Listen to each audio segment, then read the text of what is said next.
tellement j'étais dégoûtée des adultes et c'était pas la première fois, ok?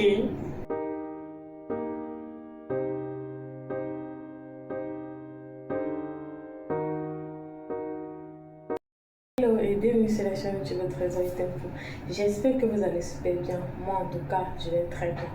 Aujourd'hui, je viens avec une vidéo qui me tient vraiment à cœur. C'est un sujet intime dont je n'ai vraiment jamais parlé. J'ai reçu une notification aujourd'hui d'une jeune fille qui a été élevée au Cameroun par un papa de 45 ans. C'est vrai que ce genre de choses, ça arrive régulièrement, mais cette petite fille, je la connaissais parce que elle était l'enfant de l'ami d'une amie à moi. Du coup, la petite fille a été élevée jusqu'à ce qu'elle perde la vie et de se croire tellement c'était violent que son utérus était sorti. Et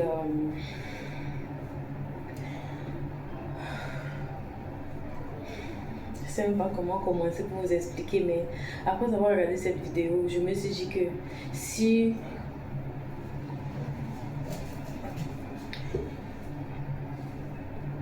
je ne sais même pas comment vous expliquer, mais après avoir compris la nouvelle, je me dis que c'est un sujet tellement ça m'énerve que j'ai le goût amer dans la bouche. C'est un sujet qu'on ne sensibilise pas trop les gens en Afrique en fait. En fait, les hommes africains, en fait, quand ils le font, ils savent qu'on ne va rien les faire. Je vous explique, moi j'ai vécu presque la même chose. Mais je n'avais pas l'âge de cette petite fille. Et de se croire, cette petite fille que vous voyez là, cette petite fille a été élevée comme ça là, par un membre de sa famille. Et figurez-vous qu'il n'est même pas emprisonné parce qu'il nie les faits. Il nie les faits. Est-ce qu'ils vont alors ouvrir une enquête? Est-ce qu'ils vont faire des prélèvements? Non. J'espère qu'ils vont le faire, mais je suis sûre que plusieurs personnes vivent cela. Je vais venir sur mon histoire. Je venais d'avoir mon bac. J'avais 16 ans et demi parce que j'ai eu mon bac à 16 ans, très jeune. Je n'ai pas redoublé de classe. Donc, je suis arrivée à Douala, à l'université de Douala. J'avais 17 ans. Je venais d'avoir 17 ans. Et j'avais donc décidé à faire des cours d'anglais. Je crois que je vous avais dit que j'ai commencé avec mes cours d'anglais, mais j'ai laissé. Je vous avais dit que j'ai fait des cours d'anglais durant un mois, j'ai laissé. Mais il y a une raison pour laquelle j'ai laissé ces cours d'anglais. Le cours d'anglais que je faisais était principalement dans un quartier de Douala qui s'appelle Nubel, derrière le marché de Nubel, derrière le marché de la gare. Il y a une école là-bas, une école primaire. C'est plus fréquenté par des musulmans. Et à côté de cette école primaire, il y a une église en face. J'oublie vraiment le quartier, mais je reconnais vraiment très bien cet endroit. C'est derrière le marché de la gare. Donc moi, je m'en fous. Je vais tout expliquer dans cette vidéo. De toute façon, si vous ne partagez cette vidéo parce que je veux que cette vidéo arrive quelque part. Mais si ça n'arrive pas, c'est pas grave. Vous aurez quand même fait ce que vous pouviez. Donc, moi, je m'en fous. Maintenant, je m'en fous. J'avais 17 ans. Je venais d'avoir 17 ans. Du coup, je me suis inscrite au cours d'anglais là-bas. Voilà, un autre indice. Là-bas, en fait, il y a les handicapés. Les gens les aveugles, il y a les aveugles là-bas et un centre pour les aveugles là-bas. Du coup, j'ai fait mes cours de langue là-bas. Je me suis d'abord inscrite un mois déjà et le prix était vraiment abordable. Ce n'était que 25 000 francs CFA. J'ai trouvé cela vraiment moins cher pour le premier mois parce qu'au fur et à mesure que les mois montaient, le prix revenait cher. Du coup, j'étais vraiment contente d'apprendre l'anglais parce que je voulais être bilingue à tout prix. Sans pour rien aujourd'hui que je parle plusieurs langues. Je voulais être bilingue à tout prix. Du coup, je me suis inscrite là-bas et ça s'est bien passé déjà pour l'inscription. Notre professeur était je crois que c'était un anglophone. C'était un anglophone. Du coup, il parlait anglais. Il était vraiment très âgé. Quand je dis très âgé, il était peut-être dans la quarantaine, 45, 48 comme ça. Et pour sa description, il était un peu grassouillé, Il était très, très clair. Les gens, qu'on les appelle les gens bruns, pas les gens légèrement clairs, comme ça là, non bruns. Et c'était un anglophone. Il parlait plus en anglais. Du coup, je suis arrivée là-bas. J'avais certains camarades avec qui j'apprenais. Il y avait une femme musulmane très très belle. Vous connaissez que les femmes musulmanes sont très belles. Une femme musulmane voilée, très belle. Quand je dis femme, c'est des filles de mon tranche d'âge, très belles. Donc, j'ai été amie avec elle. Elle m'a bien accueillie. On était au nombre de 8, toutes des filles. Là, ça ne m'a pas d'abord interpellée. Je me suis dit, peut-être les hommes ne veulent pas se former en anglais. Moi, ça ne m'a pas interpellée. À chaque fois que je faisais l'école, je partais là-bas.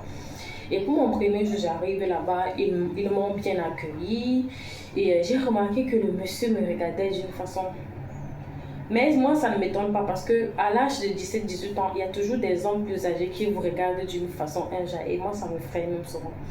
Donc, moi, ça ne m'a pas trop interpellée vu que j'étais vraiment une fille pure. Je venais tout droit du village. J'étais posée. Vous voyez un peu le genre où je ne connaissais pas en fait les choses. Je ne connaissais pas en fait le monde. Et moi, ça ne m'a pas étonnée parce que je sais qu'on me regarde souvent comme ça. Ça ne m'a pas étonnée.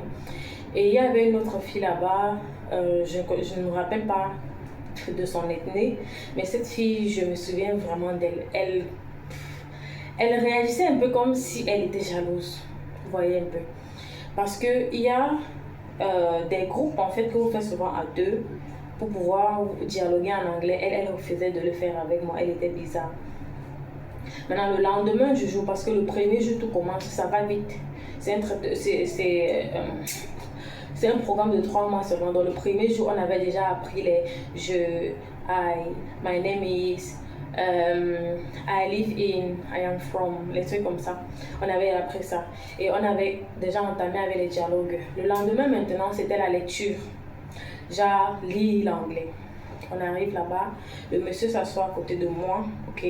Moi, j'étais toute joyeuse en fait dans ma façon de parler avec ce monsieur parce que je me disais que bon, c'est mon professeur et il avait tellement l'air gentil. Il s'assoit donc à côté de moi pour me montrer comment lire l'anglais en fait. Vu qu'il s'asseyait à côté de tout le monde pour les montrer. Il s'assoit à côté de moi pour me montrer. Ce jour, j'avais mis un pantalon jean parce que j'aime beaucoup les pantalons jeans. J'avais mis un pantalon jean. Je vois, quand il parle, il se baisse trop. Vous voyez le genre où quelqu'un vous parle, mais il est toujours dans vos yeux comme ça. Là. J'étais là. En fait, moi, ça ne m'a pas trop interpellée parce que j'ai cru qu'il s'engageait en fait. C'est un vieux, quand je dis... Alors, je ne vais pas changer d'accent. Non. Je ne vais pas changer d'accent. Un vieux. Il parle, il se baisse comme ça. Vous voyez le genre de personne... Quand vous lisez, il félicite ou bien il donne une critique et puis il soulève la main, il dit que tu vas lire comme ça. En déposant la main, il ne dépose pas sur sa cuisse mais il dépose sur ma cuisse. J'étais d'abord là, what? Qu'est-ce qu'il fait là? En fait, ça me gênait, je me sentais tellement gênée. J'avais l'impression que j'allais m'étouffer, ça m'énervait en fait. Moi, j'ai pris ce mois, je suis rentrée. L'autre jour, parce qu'on faisait, je crois que c'était 3 jours par semaine. La prochaine fois que je suis allée, j'avais mis, vous voyez le genre de robe, vous avez le genre de robe des petites filles là. J'étais qu'une petite fille. Pour moi, en fait, les filles de 18 aujourd'hui qui font les full face make-up là, moi, j'étais pas comme ça. Vous voyez le genre de robe évasée là, que les petites. Moi, j'ai mis une longue robe évasée qui dépassait mon genou. Là, j'arrive, il fait encore le tour, il lit. Il arrive sur moi, il lit, et puis je vois comment il met sa main dans ma robe comme ça, là, il commence à toucher ma cuisse. Je pousse sa main directement. Et puis il fait comme si de rien n'était, l'idiot, le salopard. Il fait comme si de rien n'était. Tellement j'étais naïve et petite que ça m'a tellement fait mal. Ça me faisait mal. Et il a continué. Moi, je suis rentrée. J'ai décidé de rentrer. L'autre jour, j'arrive, avant même... En fait, quand je suis rentrée, je me suis dit, parce que j'avais mis peut-être la robe et il voyait un peu mon pied.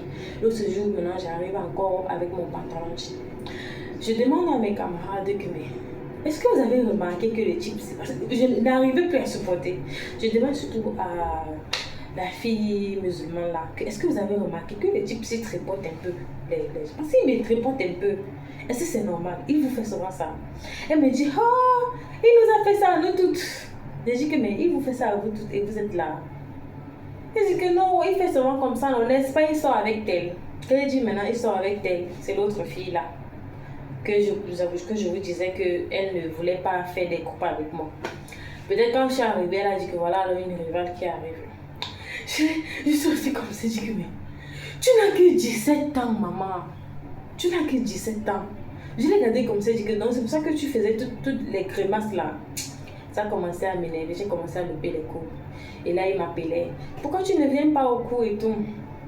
Je suis allée presque 3 fois encore, il ne me touchait plus. J'ai dit, ah, le type, il a compris, il a changé. Parce que, en fait, il ne me touchait plus.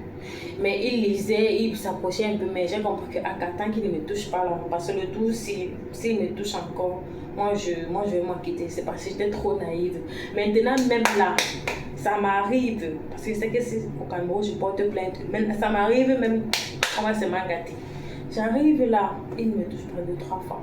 On avait donc changé de salle pour aller dans la salle où je vous ai dit qu'il y a les réunions des aveugles. On arrive là-bas, le monsieur, il m'avait touché ce jour. Quand je vous dis toucher, en fait, tu vois le chat ce jour-là, où qu'est-ce qu'il avait tellement supporté.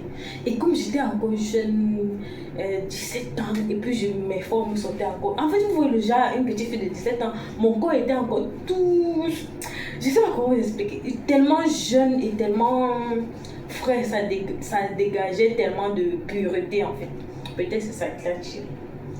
J'arrive, je suis en train de lire. Tellement je m'étais encore remise que le type a changé et je n'avais dit à personne parce que j'étais là-bas à Douala et je crois que je vivais entre temps chez ma grand-mère et ma grand-mère, est-ce qu'elle allait me comprendre?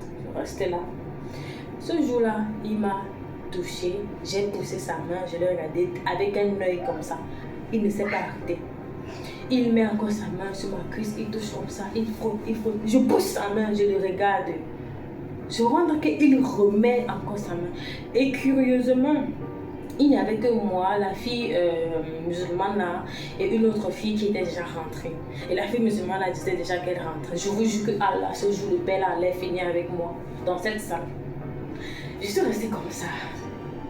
Excusez un peu mon langage, je suis un là et tout, c'est une façon de parler. Je suis restée comme ça là, je me suis levée, j'ai fait comme si je partais parce qu'il y avait les toilettes directement en face. J'ai fait comme si je partais aux toilettes. Pour vous dire qu'il était tellement gentil dans sa façon de faire que vous ne pouvez même pas vous imaginer. Je me suis levée, j'ai dit que je peux aux toilettes. Je prends mon sac, je dis que tu peux aux toilettes avec le sac. Et que non, je peux aux toilettes, non, j'arrive, je prends mon sac. Il y avait la fille là, la fille musulmane là, qui parlait déjà.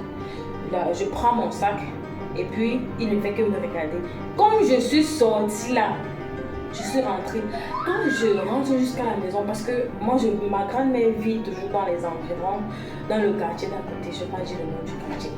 Ce qui fait que je suis rentrée jusqu'à la maison. J'avais un sentiment de dégoût mélangé avec une colère profonde. Et je ne voyais pas les voitures passer. Je ne voyais pas les motos, je pouvais me faire renverser et j'étais dégoûtée. J'avais payé pour 1 mois. Je n'ai même pas fini les 1 mois, tellement j'étais dégoûtée des adultes et ce n'était pas la première fois, ok? Même à l'université, quand je faisais la 2e année de l'université, il y avait toujours des adultes comme ça, je ne comprends pas. Moi, aujourd'hui, j'ai 2 filles, je me demande comment est-ce qu'elles vont s'en sortir. Comment est-ce qu'elles vont s'en sortir avec ce genre de personnes? Aujourd'hui même, ça me dégoûte parce que je sais que ce qui est sur ce type-là, il a déjà réussi son coup avec d'autres femmes. Il a déjà fait avec plusieurs autres qui fréquentaient avec moi. Imaginez ceux ou bien celles qu'il a réussi. Cette petite fille Annie qui vient de perdre la vie à cause d'un membre de sa famille qui l'a tellement vu que son utérus est sorti. Non. Je suis dégoûtée en fait. Allez même sur les faits divers, vous allez voir tellement de petites filles, même de 8 mois comme ça. Dernièrement même, c'était une petite fille de 8 mois. Tout cela s'est passé en Égypte. Par quelqu'un d'âgé. Je me demande si ce n'est pas des démons ou bien c'est quoi. Parce que même en Turquie, j'ai déjà eu un pervers qui m'avait tellement suivi jusqu'à l'ascenseur de la maison. Parce qu'elle a essayé de me toucher. Quand je me retourne comme ça, je sens la main de quelqu'un. Je me retourne, le gars fuit. Il prend les escaliers. Je suis entrée à la maison, j'ai pleuré toutes les larmes de mon corps. Tellement parce que je ne parlais pas encore la langue turque. Je suis dégoûtée. Quand j'ai entendu cette signaler, si un jour votre fille, vous avez une fille, faites très attention. Faites très attention parce que je ne sais pas si c'est un démon qui règne souvent en eux. Parce qu'ils le font même avec des enfants garçons. Même vous voyez voir des enfants garçons qu'on a sauté tellement que tu vas voir un homme qui est. Je crois que ça m'a un peu traumatisée parce que peu importe là où je vais, là où j'allais, quand j'étais encore toute petite, en fait, tellement ils aiment tellement les filles naïves. Je ne comprends pas. Ils sont nombreux comme ça et faites attention. Partout où j'allais, il y avait toujours quelqu'un de tellement âgé qui allait me fixer, faire des choses, essayer de me dire que viens, essayer de m'appeler. Tu vois, même quand je rentrais de l'université, toujours tu vois quelqu'un de tellement âgé qui va essayer de t'attirer en fait dans son filet. Je ne comprends pas. Même à l'école, même au lycée, quand tu es encore dans les 15 ans, 14 ans, il y a toujours ces papas-là. Il y a toujours l'un de ces papas qu'un jour tu vas rentrer de l'école un peu seule, toute seule sur la route de l'école. Tu vas voir un papa va s'arrêter, te parler. Tu vas un peu avoir peur. Il va te suivre jusqu'à ce que tu aies un groupe d'élèves va venir, il va partir. Ils sont toujours là dans les parages. Qu'est-ce qu'on va faire même pour éradiquer ce fléau, surtout au Cameroun? Ouais, la petite Annie. Je pense seulement mettre sa photo ici parce que c'est un truc privé. Je crois que maintenant c'est en train de chauffer dans leur famille, mais c'est très grave. Je fais cette vidéo vraiment parce que je n'ai plus le temps pour créer des longs contenus. Donc, si je peux créer quelque chose qui peut sauver, si vous avez des enfants, filles comme garçons, faites attention à votre entourage. Ne laissez pas n'importe qui venir chez vous. Ne laissez pas vos enfants dire ah non, il va aller dormir ici. J'ai telle personne de la famille, c'est la famille. Faites très attention. Très attention. Parce que la personne, c'est un proche à la petite fille Annie. Donc faites très attention. Prenez soin de vous.